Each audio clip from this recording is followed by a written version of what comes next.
सच में? वहाँ एक मेडिकल सर्टिफिकेट भी देना पड़ेगा। मोहम्मद के ना कभी गलती से ये चूचा करे, मैं आवाज बढ़ाऊंगा। अरे आएगी रे, ऐसा क्या करते हो तुम रोज? मैं इतनी बड़ी बड़ी क्लासेस पढ़ाता हूँ, सब दूर आवाज आ रही है, यहाँ तुम्हारे नहीं आ रही। Hello hello. आएगी आएगी। सुनने के लिए ध्यान की आवश्यकता होती है।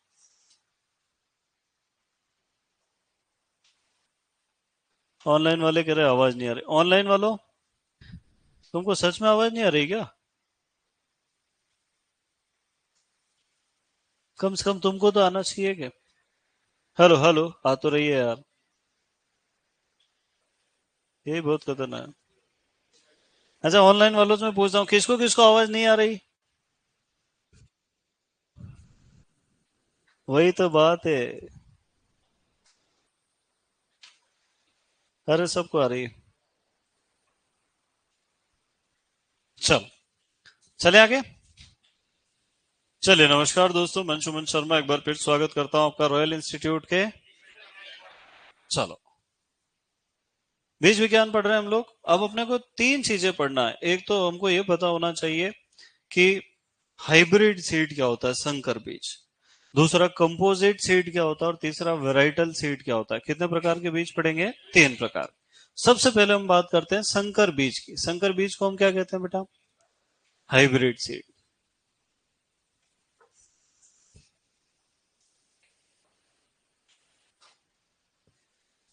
अंग्रेजी में क्या लिखेंगे? Hybrid seed. देखो, हम सब जानते हैं कि जब दो अलग अलग प्रकार के गुण सूत्रों वाले, अलग अलग प्रकार के डीएनए वाले बीजों को जब आपस में क्रॉस करवा देते हैं, ऐसे प्लांट्स को जिनके लक्षण बिल्कुल भिन्न है ना, तो जब उनका जबरदस्ती पर परागण कराते हैं तो उसमें विविधता बहुत ज्यादा बढ़ जाती है। और दोनों ही किस्मों के जो भी डोमिनेंट कैरेक्टर्स है, जो भी प्रभावी लक्षण है, वो दिखाई देते हैं। तो ऐसी किस्में जिनको हम दो किस्मों के मिश्रण से बनाते हैं, इसको हम क्या कहते हैं बेटा?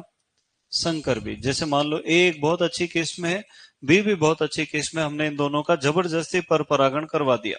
एक का नर भाग लिया, दूसरे वाले का मादा, मतलब एक किस्म के केवल नर पौधों का उपयोग किया, दूसरी किस्म के केवल और केवल मादा पौधों का उपयोग किया, है ना।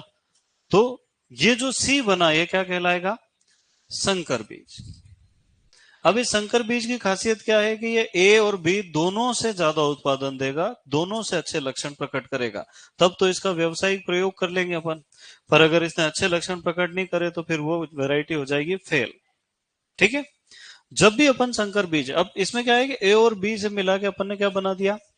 जब इस सी की बुआई हम करेंगे तो उपज जो है 2 से 5 गुना तक अधिक आएगी। कितनी अधिक आएगी? नॉर्मल वेराइटी से 2 से लेके 5 गुना अधिक उपज देता है संकर बीज।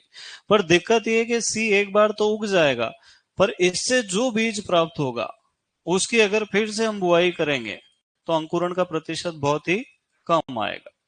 मतलब हर बार ये बीज कहां से खरीद के लाना पड़ेगा? मार्केट से, कंपनी से खरीदना पड़ेगा। ए और बी का क्रॉस कराएंगे, जो सी बनेगा वो सी ही अपन खरीद के लाएंगे, उसको उगाएंगे और बेच देंगे वापस मंडी में। उसका प्रयोग फिर से अपने घर पे रख के, ज्यादातर किसान क्या करते हैं, सोयाबीन उगाए, 2 क्विंटल बचा लिया, अगले साल उनकी बुआई कर। पर ये अगर बचा लिए तो खेल ही खत्म हो जाएगा, है ना। तो प्रश्न आता है कि प्रति वर्ष कौन सा बीज बदलना पड़ता है? कौन सा बदलना पड़ता है? प्रति वर्ष बदलना पड़ता है। मैंने अभी तक जितना समझाया, कुछ समझ में आया कि नहीं आया? हाँ यार, तुम मुझे बता दिया करो, मैं 10 बार समझा दूंगा, है ना। वहां सुपरवाइजर के एग्जाम हॉल में बैठ के मत कहना कि यार मेरे तो कुछ समझ में ही नहीं आया, फिर वो बड़ी दिक्कत वाली बात। तो जब दो किस्मों के मिश्रण से बनाया जाएगा कोई बीज, तो उसको क्या कहेंगे अपन? संकर, है ना। संकर बीज की खासियत है कि उसकी उत्पादन क्षमता बहुत ज्यादा होती है, पर पीढ़ी दर पीढ़ी उसमें गुण बने रहे ऐसा आवश्यक नहीं, इसीलिए इसको हर बार नया बनाना पड़ता है, नया ही खरीदना पड़ता है। ठीक है। दूसरा होता है संकुल बीज, कंपोजिट सीड। मक्का में पढ़ा होगा ना तुमने, संकुल किस्म।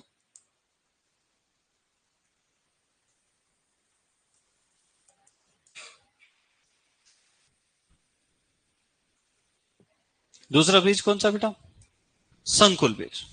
ऐसी किस्में जिनमें अत्यधिक पर परागण पाया जाता है, हाईली कॉम्बिनेशन है ना पाया जाता है, हाईली रिकॉम्बिनेंट एबिलिटी उनके अंदर होती है, उसमें क्या करते हैं कि उस किस्म की 15 से 20, उस फसल की 15 से 20 किस्में लगाते हैं एक ही खेत में एक साथ, और उनका पर परागण होने देते हैं। अब अपने को नहीं पता चला किसका किस में क्या परागण हुआ, पर जो पॉपुलेशन तैयार हुई है उसमें से कुछ पौधे कीट प्रतिरोधी है, कुछ पौधे रोग प्रतिरोधी है, कुछ उच्च उत्पादक है, कुछ कम पानी में आ सकते हैं, कुछ लवणीय मृदा में भी उग सकते हैं। तो एक ऐसा मिक्सचर होता है जो सभी गुणों के भरपूर होता है, इसको हम कहते हैं कंपोजिट। ये केवल मक्का और बाजरे में ही बनाया जाता है ज्यादातर। किसमें और किसमें बेटा? मक्का और बाजरा। पर इसका बीज भी आपको 3 वर्ष में एक बार बदलना है।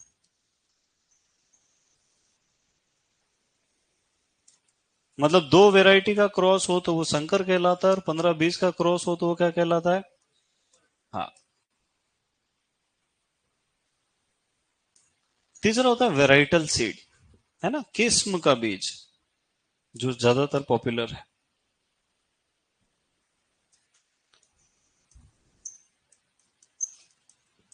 इसको हम क्या कहते हैं? Varietal seed. इसको कभी नहीं बदलना पड़ता।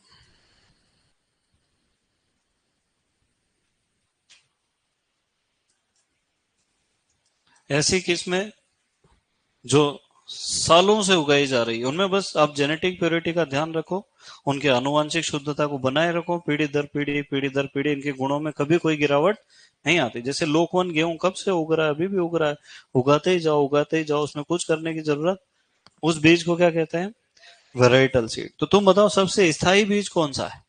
Varietal seed. सबसे काम का बीज कौन सा है? वेराइटल। ये तो दुनिया खत्म कर दे अपनी किसी है, नष्ट होने के चांसेस इनमें ज्यादा है ना, वैरायटी विलुप्त हो जा। तो सबसे स्थायी किसको माना जाता है? वेराइटल सीड को माना जाता है। इस कारण जब भी बीज उत्पादन कार्यक्रम चलाया जाता है तो सबसे ज्यादा जोर किस पे दिया जाता है? वेराइटल सीड पे, है ना। अब मैं हेडिंग इधर ही लिख रहा हूं क्योंकि उधर चार्ट बनाऊंगा, है ना। तो एक हेडिंग अपन पढ़ेंगे, बीज संतति। इसको अंग्रेजी में कहते हैं सीड प्रोजीनी। ये वेराइटल सीड कैसे तैयार होता है, उसकी पूरी क्रियाविधि को क्या कहते हैं हम लोग? सीड प्रोजीनी, है ना। अब ऐसा पढ़ा होगा तुमने कभी कि नाभिक बीज होता है, फिर आधार बीज होता है, प्रमाणित होता है, प्रजनन, ऐसे बहुत सारे बीजों के नाम सुने हैं। हाँ। तो कहानी के माध्यम से समझो, डायरेक्ट ही समझा दो। कहानी में फिर तुम यार गलत जज कर लेते हो। तुमको ये लगता है कि हमारे साहब खाली मजे लेने आए हैं। कहानी छोटे बच्चों को सुनाते हैं। तुम छोटे बच्चे हो क्या? नहीं है तुम में से आधे लोगों के खुद के अपने बच्चे हैं घर पे।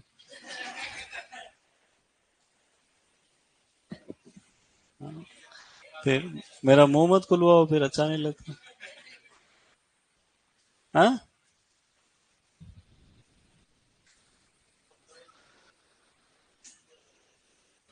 और कितनी बनाऊंगा यार, यहाँ तो बीज का नाम लिख देंगे, यहाँ आनुवंशिक शुद्धता है, टेक का रंग, और बाकी छोड़ देते हैं इसको, भाग जाओ। चलो, तो मेरे साथ चार्ट बनाओगे क्या, कि कहानी सुनोगे? सच बताओ। ए, पहले लिखो। आधे से ज्यादा तुम में से ऐसे बच्चे हैं ना कि वो पहले पेज जोड़ते हैं कि आज आधा ही पेज पढ़ाया, आज एक पढ़ा दिया, आज 1.5 पेज पढ़ा। उनको क्वालिटी से कोई लेना देना, क्वांटिटेटिव लोग हैं। ऐसे बहुत लोग हैं दुनिया। दो तरह के लोग पाए जाते हैं, एक जो हिसाब किताब ही लगा रहते हैं, उनकी जिंदगी कट जाती है।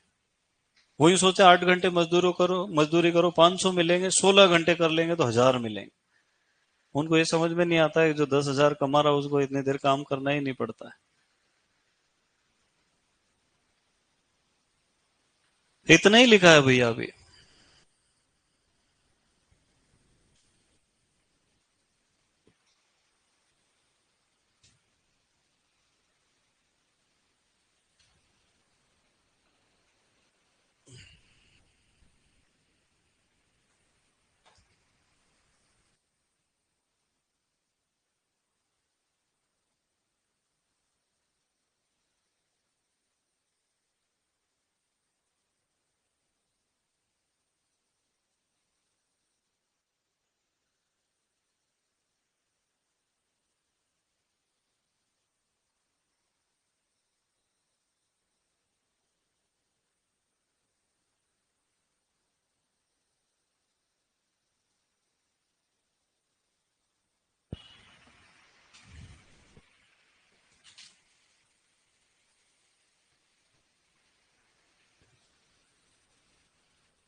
अभी सैटरडे को दो चार बच्चे मुझे वहां मिले गणगौर घाट पे, और वो मुझसे पूछ रहे सर आप यहाँ क्या कर रहे हो।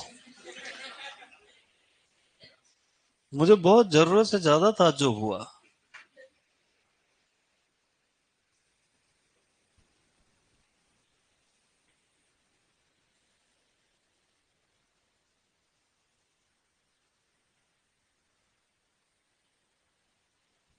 मेरे को बहुत जिंदगी में बड़ा ताज्जुब हुआ। मेरे पिताजी देख लेते वो भी नहीं पूछते, आज तक नहीं पूछा उन्होंने।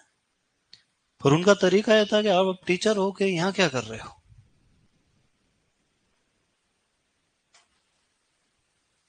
मैंने पूछा उनसे, मैंने कहा कल तुम्हारा टेस्ट है ना। बोले वो मंदिर में धोख देने आए थे। मैंने कहा भारत में मंदिर अब कम ही बचे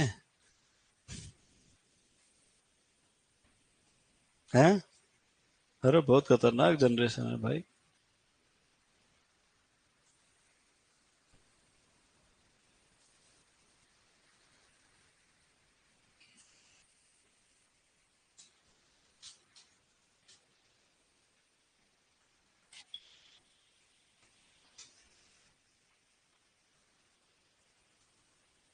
सर आप इधर कैसे। मैंने कहा ऐसे ही यार। बोले आपका घर इधर ही होगा ना आसपास। मैंने कहा कि ऐसे ही घूमने आए हो।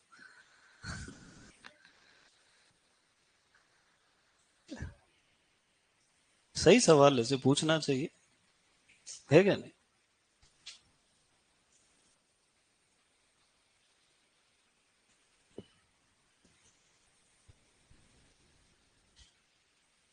ये हेडिंग है बेटा, है ना, बीज संतति। फिर इसके बाद चार्ट बनाएंगे अपन।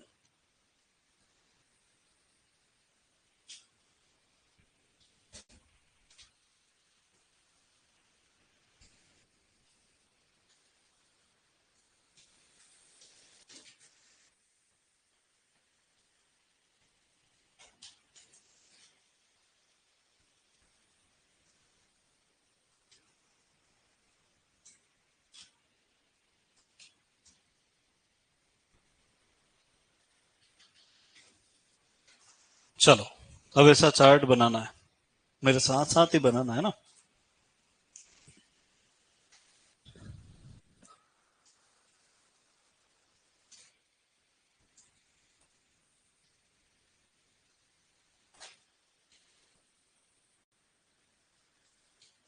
इसमें आएगा ही नहीं यार, शुद्धता कैसे लिखेंगे।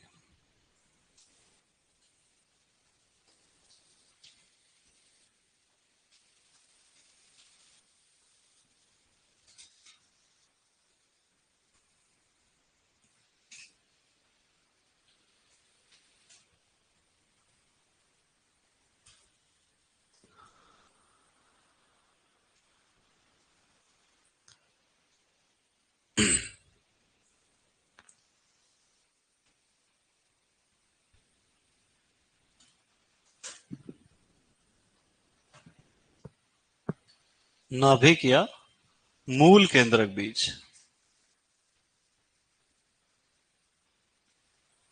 है ना। इसको इंग्लिश में क्या कहते हैं, न्यूक्लियस।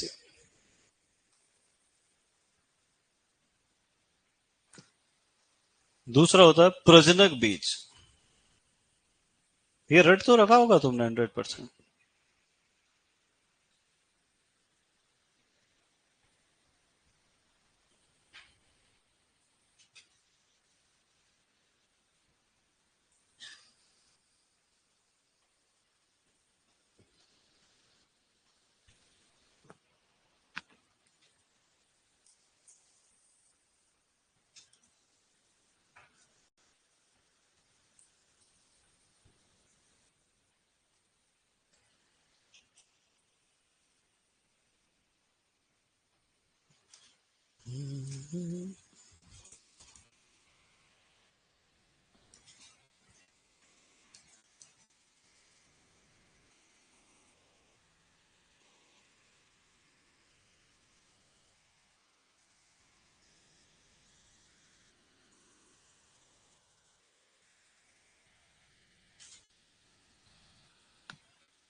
इस पे 4 नंबर डाल लेना ना।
लिख लिया बेटा?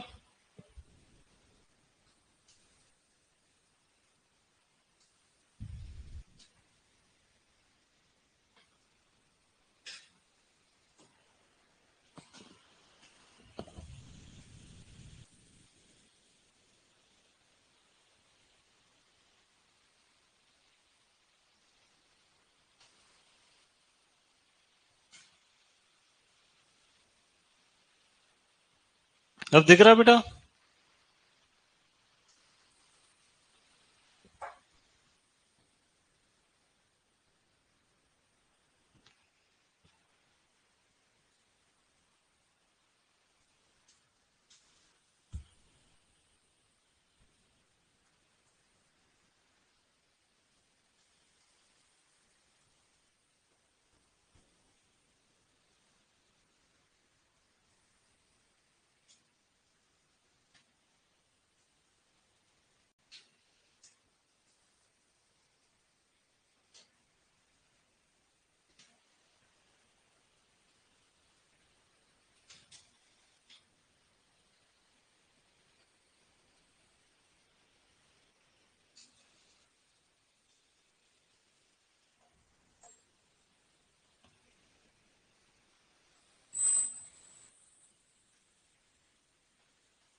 लिख लिया बेटा? चलो, अब इनमें टैग का कलर भी रहता है अलग, है ना। इसमें रहता है 12 बाय 6 सेंटीमीटर, बाकी सब में 15 बाय 7.5 सेंटी। 12 बाय 6 का मतलब क्या होगा?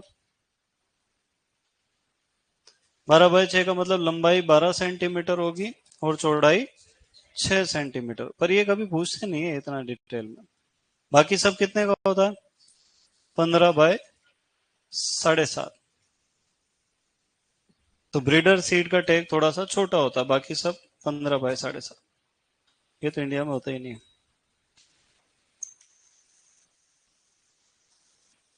अब इंडिया में अलग अलग सिस्टम चलता है। 3 जनरेशन सिस्टम चलता है, एक 4 जनरेशन चलता है और एक 5 generation. Breeder, foundation, certified. 3 generation. 4 में क्या होता है? एक बार ब्रीडर, फाउंडेशन 1, फाउंडेशन 2, फिर सर्टिफाइड।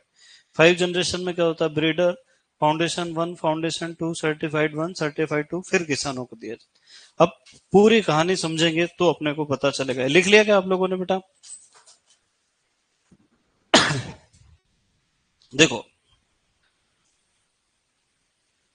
मान लो घनश्याम के फूफा जी प्लांट ब्रीडर है, पादप प्रजनक, वो वैज्ञानिक जो नई नई किस्में तैयार करता है ना, उसको क्या कहते हैं हम लोग? प्लांट ब्रीडर कहते हैं। अब गवर्नमेंट जॉब लगती है बढ़िया, 1.5, 2, 2.5 लाख रुपए महीने तनख्वाह रहती है, आदमी सब घर परिवार रिश्तेदार सब भूल जाता है नौकरी में, उधर ही दिमाग चलता है उसका नई वैरायटी पर।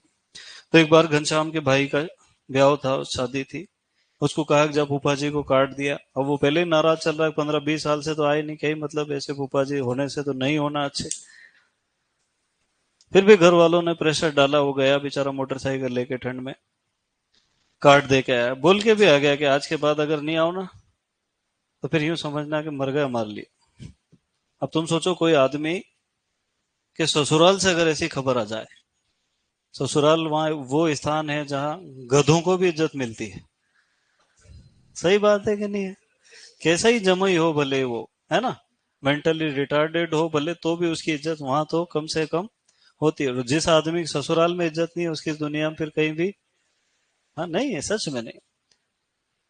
तो अब उनको याद आ गया पुराना जमाना। आजकल के जमाई तो कोई मतलब नहीं है, मतलब ससुराल वाले आपके हिसाब से आपकी इज्जत करते हैं।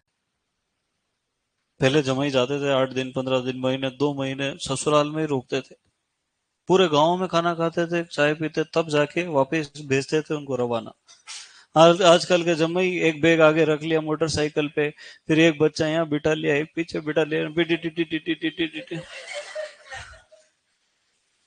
ससुर जी के ले इधर आ, ये ले 11 रुपए ले जाए इसका। 51 दे देते हैं। अब थोड़ी महंगाई बढ़ गई, आधा लीटर पेट्रोल आता है, बताओ। ध्यान रखना, ससुराल या तो जाना नहीं, जाओ तो फिर, हाँ थोड़े, हाँ ठाट से जाना, नहीं तो खेल खत्म कर देंगे। मैं बता रहा हूँ तुमको पहले ही, है ना, एक्सपीरियंस। अगर ऐसे ही चले गए ना, आम आदमी बन गए वहां जाके कि वो तो बहुत ही सीधे हैं बेचारे, गाय अमर जमई, तो फिर वो बेल बना देंगे तुमको और फिर हल चलवाएंगे तुमसे। ध्यान रखना। तो फूफा जी को याद आया कैसे जाते थे।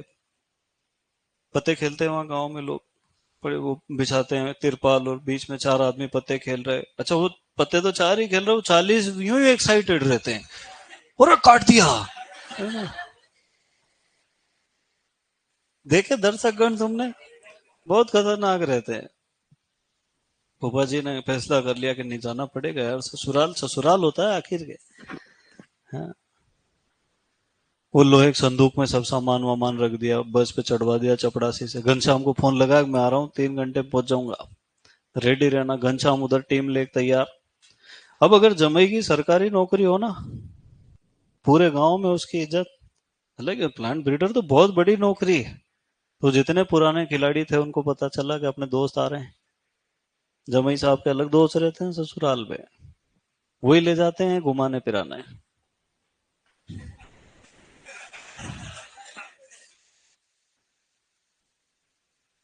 तो वो भी आए बस स्टैंड स्वागत करने के लिए। अब फूफा जी उतरे धीरे से नीचे। बुजुर्ग आदमी पेट आ ही जाता है बाहर, पैसे आते ही पेट आने लगता है।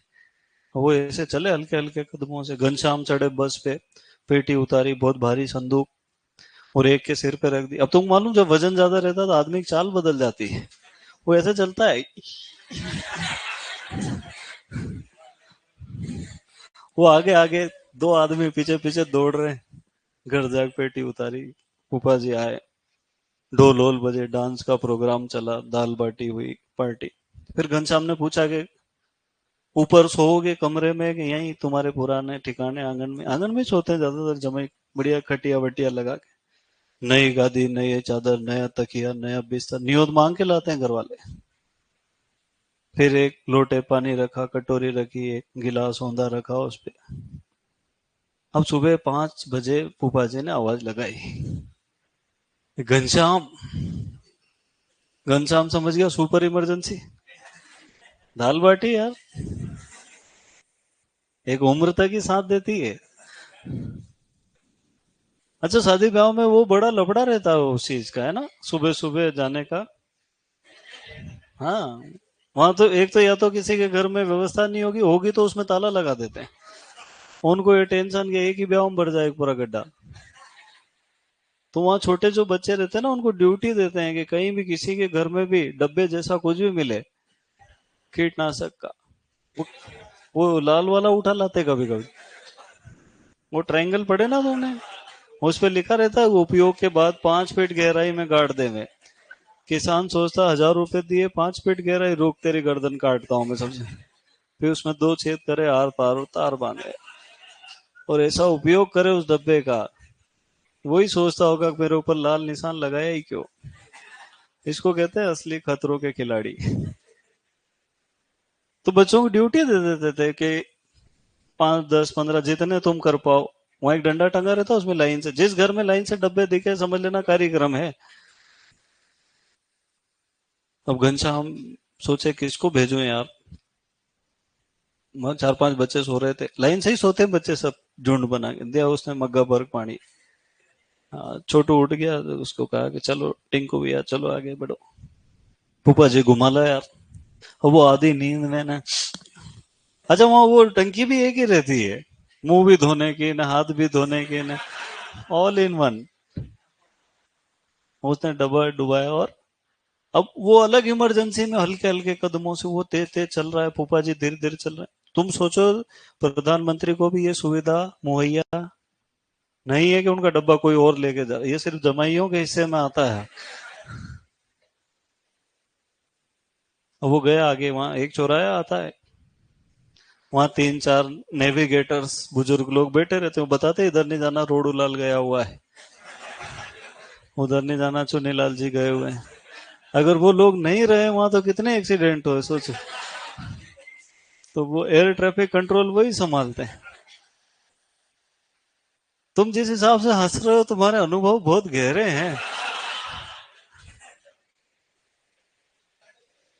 अब फूफा जी ने पूछा, वो तो खिलाड़ी आदमी, पुराने आदमी, किधर जाना है? बोले नदी खाली है, हल्की रेत चाहिए नदी में उतर जाओ, चट्टान चाहिए वापस चढ़ जाओ, और आगे जाओगे हल्की घास का आनंद है, प्राइवेसी चाहिए तो इधर ज्वार बाजरा गन्ना सब उगा रखा, हल्का नमकीन मामला चाहिए, चने का खेत, काली मिट्टी, पीली मिट्टी, लाल मिट्टी। अरे बच्चे इतने बदमाश रहे, पेड़ पे चढ़ जाते छोटे छोटे से। बहुत खतरनाक माहौल है गांव में। तो फूफा जी ने उसको कहा छोटू को कि तू कब तक साथ दे पाएगा, तू तो जा। उसकी अलग इमरजेंसी पता चले, वही पेट्रोल खत्म कर दे वहां रास्ते में। उसको रवाना करा, आगे बढ़े, थोड़े आगे बढ़े, बड़े बड़े, फिर उनको लगा काफी दूर निकल आए। वैसे भी दाल बाटी बहुत जोर मारती है। उन्होंने एक खेत देखा, चने का खेत था। अब अपने जो आम आदमी है ना, तुम्हारे मेरे जैसे, उनका तो क्या है कि एक डंडा उठा लिया, कहीं मकोड़े परेशान कर रहे हैं, कहीं 2+2 4 लिख रहे हैं, कहीं भारत का नक्शा बना रहे हैं। ऐसा हुआ तुम्हारे साथ कभी? वैज्ञानिक आदमी, साइंटिस्ट कहीं भी बैठा है वो साइंटिस्ट ही रहता है। फूफा जी देख रहे हैं कि ये चने का पौधा छोटा रह गया है, इसमें तो इल्लियां लग गई, इसमें तो यार रोग लग गया, उगटा हो रहा है इसके, तो अचानक उनकी नजर पड़ती है बिल्कुल साक्षात भगवान का रूप, करण अर्जुन जैसा पौधा स्वस्थ खड़ा, मुस्कुरा रहा, देख रहा फूफा जी की तरफ।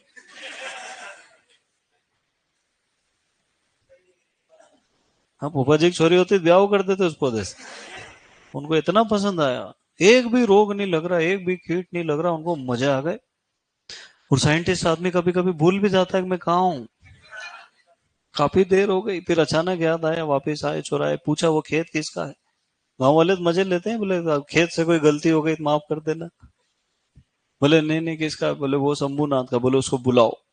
वो वो बुजुर्ग लोग सोचेंगे यार ये क्या भूपा जी सठिया गए, क्या बात है। उसको बुलाया, एक लड़का लेके आया। बोले चल, बोले नहीं चलूंगा।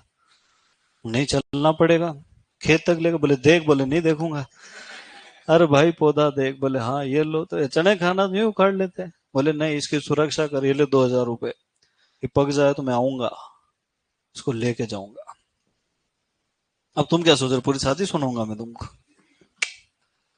2 महीने बाद उसका फोन आता है कि आपका पौधा तैयार है, ले जाओ इसको। उसने तो कांटे वाटे काट दिए, 2,000 रुपए का एक पौधा, वो तो इस हिसाब में था कि 2 लाख पौधे हुए तो जिंदगी भर सातों पीढ़ियों को कभी कोई काम करने की जरूरत। फूफा जी आए, उसको जड़ सहित निकाला। पूरे पौधे का भार जैविक भार कहलाता, बायोलॉजिकल वेट, उसका बायोलॉजिकल वेट तोला। फिर उसमें से दाने निकाले, गिने कितने दाने, फिर दानों का भार निकाला, उनमें प्रोटीन का प्रतिशत, कौन कौन से रोग नहीं लग रहे थे, कौन कौन से उसमें कीड़े नहीं लग रहे थे, सबकी लिस्ट बना ली पूरी, सारे गुणों की।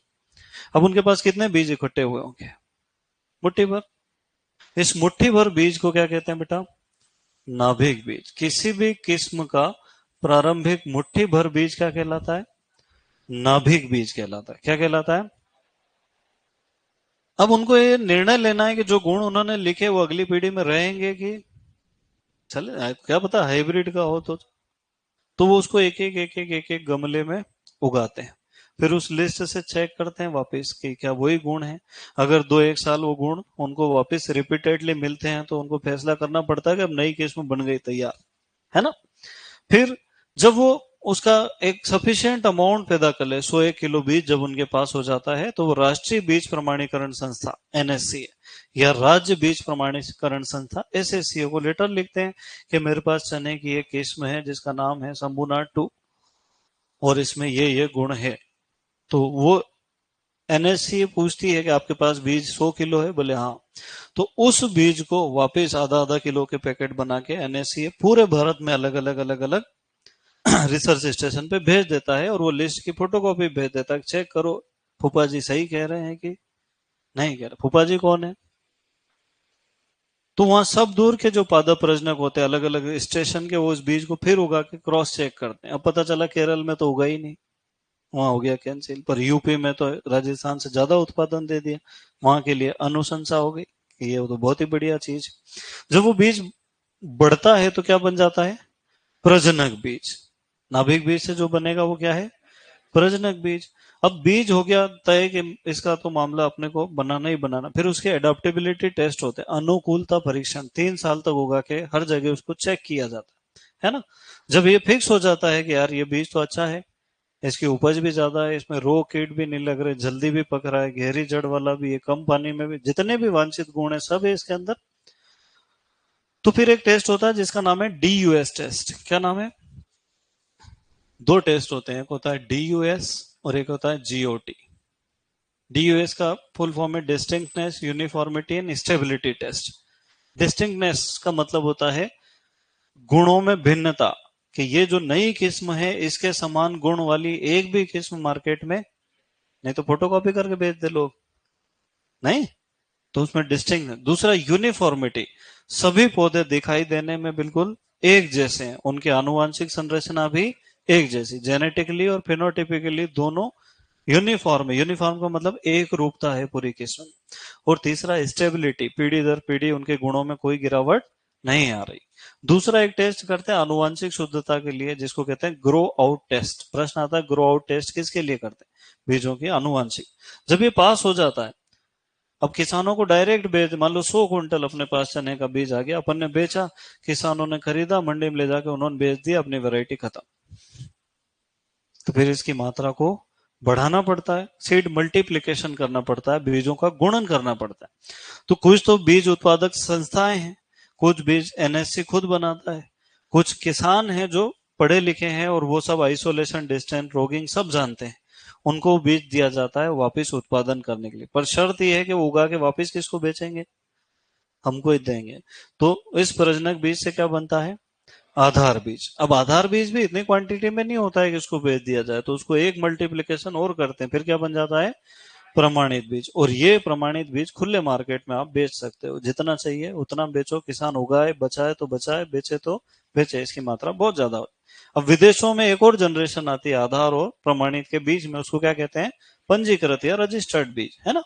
तो वहां पे 5 वाला सिस्टम अपने यहाँ 4।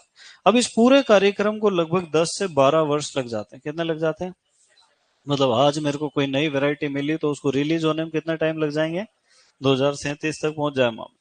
प्राइवेट कंपनियां इतना वेट नहीं करती, वो तो अपना बीज बनाती है, उसका मल्टीप्लिकेशन करती है, अपना ही कागज चिपकाती है, हरे रंग का टैग, ट्रूथफुली सर्टिफाइड। हम कह रहे हैं तो अच्छा ही होगा, जैसे एप्पल का मोबाइल है तो अच्छा ही होगा, कि सरकार से परमिशन लेते हैं, तो वो भी सरकार से परमिशन नहीं लेते हैं कि मॉन्सेंटो का बीज है, अच्छा ही है, खरीदना खरीदो, नहीं खरीदना मत खरीदो।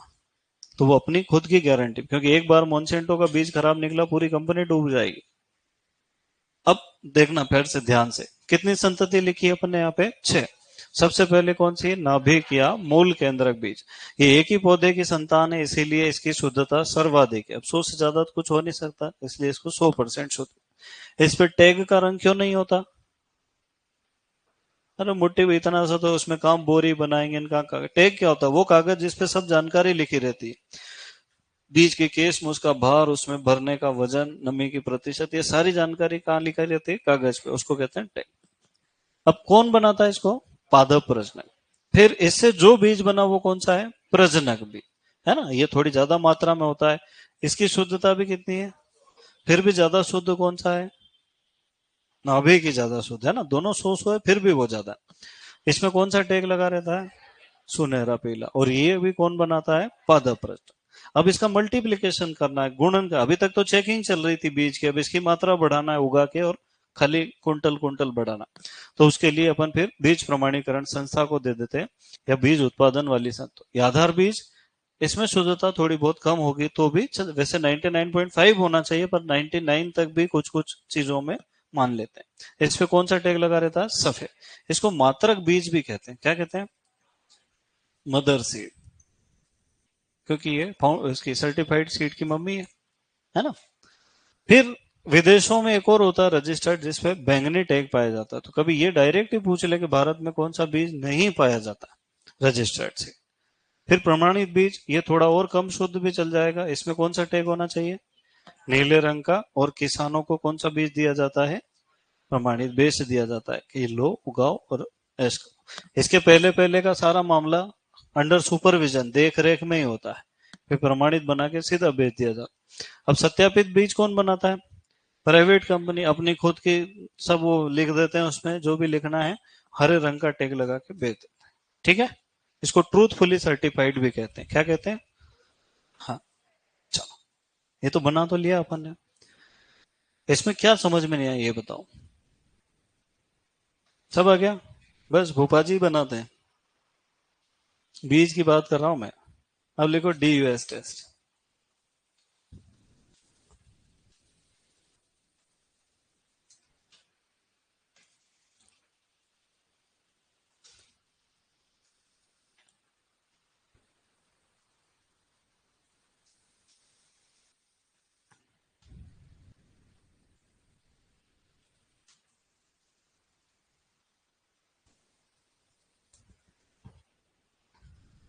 किसी भी बीज को किस्म कब कहा जाएगा, जिसमें 3 गुण होते हैं, है ना।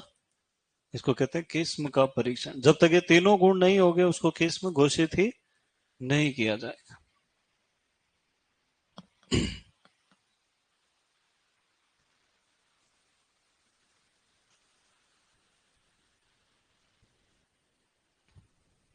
और इसको क्या कहते हैं? ये थोड़ी बहुत अंग्रेजी लिखता हूं, तुम झेल पाते हो क्या? हाँ, अगर किसी की समस्या हो तो शुद्ध हिंदी लिख दूंगा मैं ना, बता देना मुझे। ये काय का परीक्षण है? आनुवांशिक शुद्धता। अनुकूलन परीक्षण भी होते हैं ना, 3 साल तक स्टेबिलिटी टेस्ट होता है। और एक फेरिक क्लोराइड परीक्षण पूछ लिया उन्होंने, कभी नाम सुना तुमने? लिखवा दिया मैंने कि नहीं लिखवाया? लिख लो।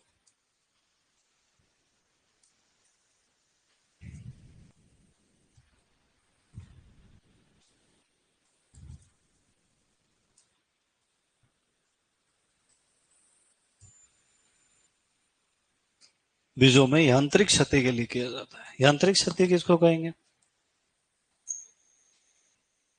थ्रेशर में बीज टकरा के डैमेज हो जाता है, किसी कन्वेयर बेल्ट पे जाता है ना, किसी पैकिंग मशीन में फंस जाता है तो बीज कट पीट जाता है ना, डैमेज हो जाता है। तो फेरिक क्लोराइड से उसका कलर चेंज हो जाता है।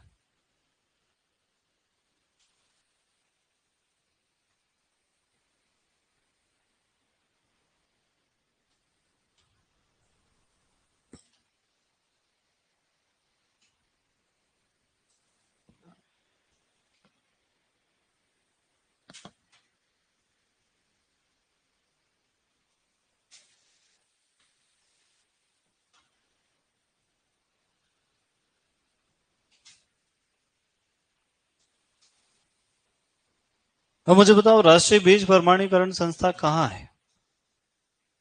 National seed certification agency. क्या फुल फॉर्म है इसका बेटा? राष्ट्रीय बीज प्रमाणीकरण संस्था। ये कहाँ पे है? नई दिल्ली में।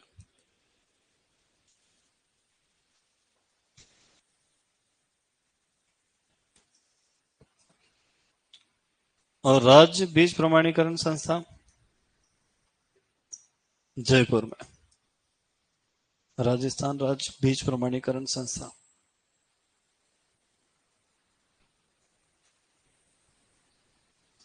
इसमें राजस्थान भी लिखना पड़ेगा अपने को, है ना। मार्च 1978 में बनी है जयपुर।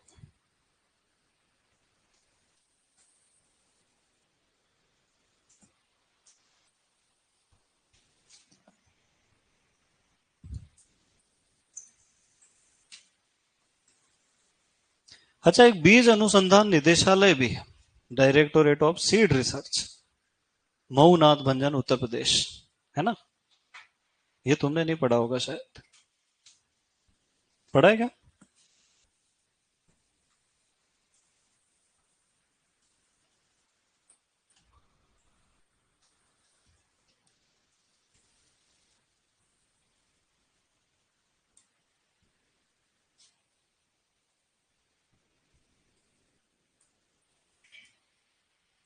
और आईएसटी है। आईएसटी क्या है? International soil testing association, Switzerland.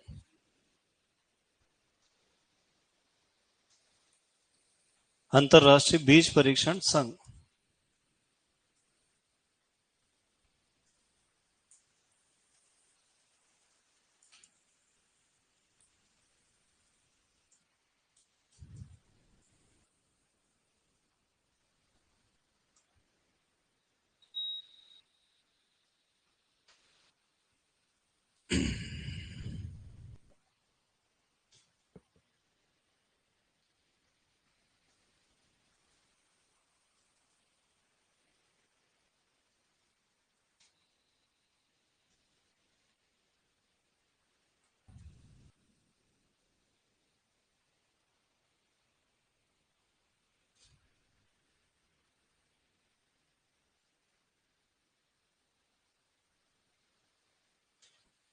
लिखा?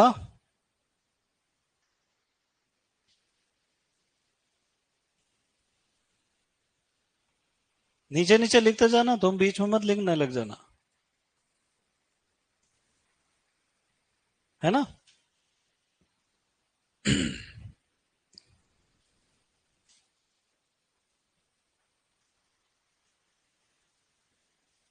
बीज अनुसंधान निदेशालय कहाँ पे? मऊ, उत्तर प्रदेश। माइक्रो ऑर्गेनिज्म का भी वही है, national bureau of agriculturally important micro organism. कीट का बेंगलोर में है ना? पादपों का दिल्ली में है, एनिमल्स का करनाल, फिशरीज का लखनऊ में। 6 ब्यूरो है ना, 6 इंपॉर्टेंट है। पढ़े कि नहीं पढ़े अभी तक? पढ़ना पड़े।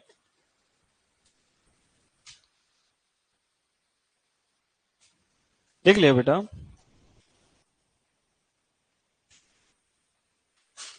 ये 2 बांसवाड़ा जाएंगे सुपरवाइजर, बहुत धीरे लिखते हैं ये। चले आगे। सुपरवाइजर कहते ही कितने खुश हो जाते हैं। तुम सपने देखते हो कि मैं सुपरवाइजर बन गया, फिर नई मोटरसाइकिल लाया स्प्लेंडर। नहीं। अच्छा, 2 प्रयोगशाला और, एक केंद्रीय और एक राष्ट्रीय बीज परीक्षण प्रयोगशाला। बताओ केंद्रीय कहाँ होगी? एक है केंद्रीय बीज परीक्षण प्रयोगशाला,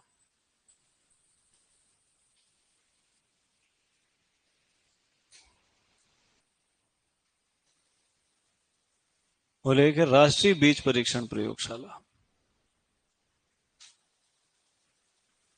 अब यहां बच्चे कंफ्यूज रहते हैं हमेशा।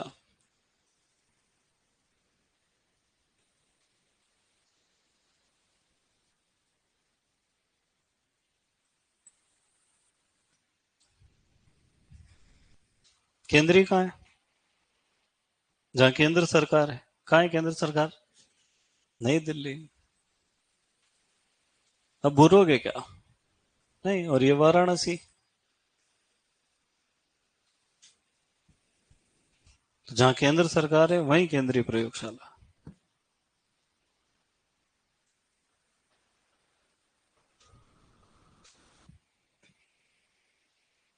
एक जो तुम्हारा नोट था पुराना, उसमें एग मार्क भी लिखा हुआ है इसके अंदर, है ना? उसका बीज से कोई लेना देना नहीं, वो कृषि उत्पादों की गुणवत्ता के लिए है ना। 1937 में नागपुर में एग मार्क बनाया गया, फिर 1987 में उसको अब दिल्ली शिफ्ट कर दिया बाद में फिर। ठीक है। वो उधर योजनाओं वगैरह में आता है, हिस्ट्री वगैरह में, इधर नहीं आता। चले आगे कि रहने दें? तुम बताओ। बीज से संबंधित कानून पढ़ लो, क्योंकि भंडारण फिर लंबा चौड़ा लिखना पड़ेगा तुमको। लिखो कानून व नियम। देखो, सबसे पहले तो एक संस्था बनाई गई, एनएससी, राष्ट्रीय बीज निगम। क्या बनाया गया बेटा? ये कब बनाया गया? जब अपन विदेशों से पहली बार बोना गेहूं लेके आए। कब लेके आए थे? 1963 में, है ना? और ये कहाँ स्थित है? नई दिल्ली में। फिर 1966 में पहली बार एनएसए बना, नेशनल सीड एक्ट, राष्ट्रीय बीज अधिनियम। मतलब कानून आए बीज से संबंधित, बीजों के उत्पादन से, भंडारण से, विपणन से, वितरण से। मतलब कौन उगाएगा, कैसे उगाएगा, कौन बेचेगा, क्या क्या उसमें गुण होना चाहिए, वो सभी कानून क्या कहलाए? National seed act. कब पास हुआ? 1966। फिर सीड रूल्स बनाए गए, जिसको कहा गया बीज नियम। ये बने कब? 1968 में। पर लागू कब हुए? 1969 में। फिर 2002 राष्ट्रीय बीज नीति। अभी 2020 में भी लाने वाले थे, पर वो चेंज हो गई, थोड़ी सा उसमें गड़बड़ हो गया। और 2004 में आया बीज बिल। और इस टेस्ट में दे दूंगा मैं सही जोड़ी में, तो तुम याद भी कर लोगे, नहीं दूंगा तो नहीं करोगे।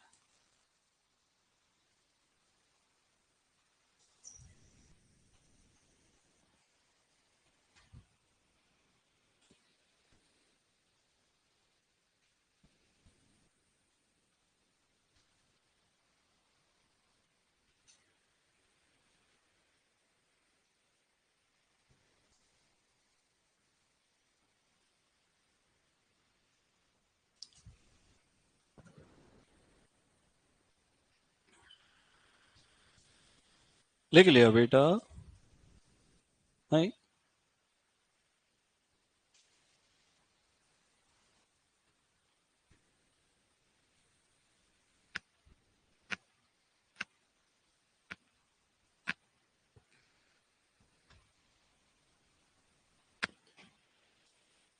मटेरियल कम तो नहीं पड़ रहा तुमको? है? ज्यादा? कम भी नहीं, ज्यादा भी नहीं। हाँ यार।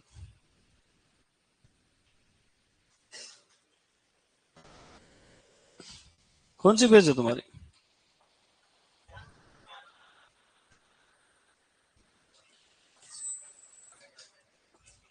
3 भी है?